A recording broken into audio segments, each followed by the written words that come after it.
தொட்டால் உருகும் பனி, தொடாமல் நின்றால் அது அழகு. மூணார் என்ற சொர்க்க நகரத்திற்கு டிசம்பர், ஜனவரி போன்ற மாதங்கள் எப்பொழுதுமே மகிமையின் கிரீடம் நிறைந்தது. எங்கு பார்த்தாலும் வெண்கம்பளி போன்று படர்ந்து நிற்கக்கூடிய பனித்துளிகள், அது ஒரு கண்கொள்ளா காட்சிகள். காண்பவர்களின் கண்களை மட்டுமல்ல, உடலையும் குளிர செய்யும். கண்களுக்கும் உடலுக்கும் மனதிற்கும் ஒரு குளிர்மை வேண்டுமென்றால் அதற்கு நாம் மூணாரில் வந்து அதிகாலையில் புல்மேடுகளில், ஆற்றோரங்களில் ஒரு பயணத்தை மேற்கொள்ள வேண்டும். 20ஆம் தேதி மூணாரில் -1 டிகிரி செல்சியஸ் வந்தடைந்துள்ளது. லட்சுமி எஸ்டேட் பகுதியில் 0 டிகிரி செல்சியஸ் பதிவான நிலையில் செவன்மலை எஸ்டேட்டில் -1 டிகிரி பதிவாகியுள்ளது. இனிவரும் நாட்களிலும் இனியும் பனிப்பொழிவு அதிகரிக்க வாய்ப்புள்ளது.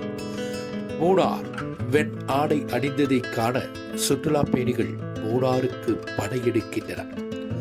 இந்த கிறிஸ்துமஸ் மூணாருக்கு ஒரு வரப்பிரசாதமாக மாறியுள்ளது என்பதற்கு தற்பொழுதுள்ள நிகழ்வுகளை ஒரு சாட்சியாகவும் மாறியுள்ளன. மூணாருக்கு வாருங்கள், குளிர்மையின் நிகழ்வுகளை பார்த்து அதை ரசிக்க மட்டுமல்ல, உணர்ந்தும் செல்லுங்கள். தென்னக காஷ்மீர் எப்பொழுதுமே சுற்றுலா பயணிகளுக்கு விருந்தாக மாறுகிறது என்பதற்கு தற்பொழுதுள்ள பனிப்பொழிவு ஒரு காரணம். ஒரு காலத்தில் பனிப்பொழிவை காண வேண்டுமென்றால் ஜம்மு காஷ்மீர் உட்பட உள்ள இடங்களுக்கு செல்ல வேண்டும். ஆனால் சாதாரணப்பட்டோர் அவ்வாறு செல்ல இயலாது.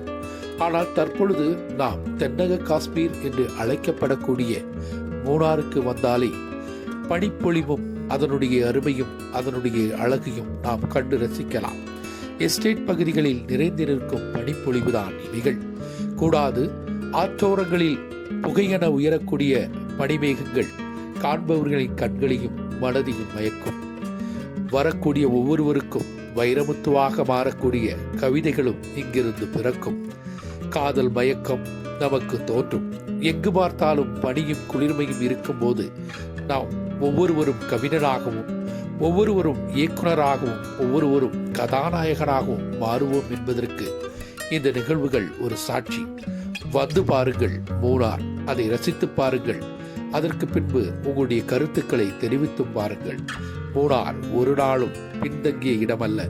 தோட்ட தொழிலாளிகளின் வியர்வை சிந்தி தேயிலை குருதியாக மாற்றி தேயிலைக்கு வேண்டி உழைத்துக் கொண்டிருக்கக்கூடிய ஒரு சமூகம் இங்கு பாடுபடும் போது அதற்கு அழகு சேர்க்கும் வகையில்தான் மூணாரும் நிலை நிற்கிறது.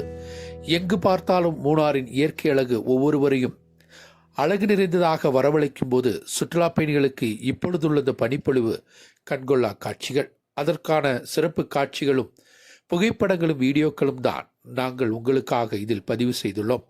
பார்த்து மகிழுங்கள், கண்டு ரசியுங்கள். வாருங்கள் மூணாருக்கு ஒரு புத்துணர்வை பகர.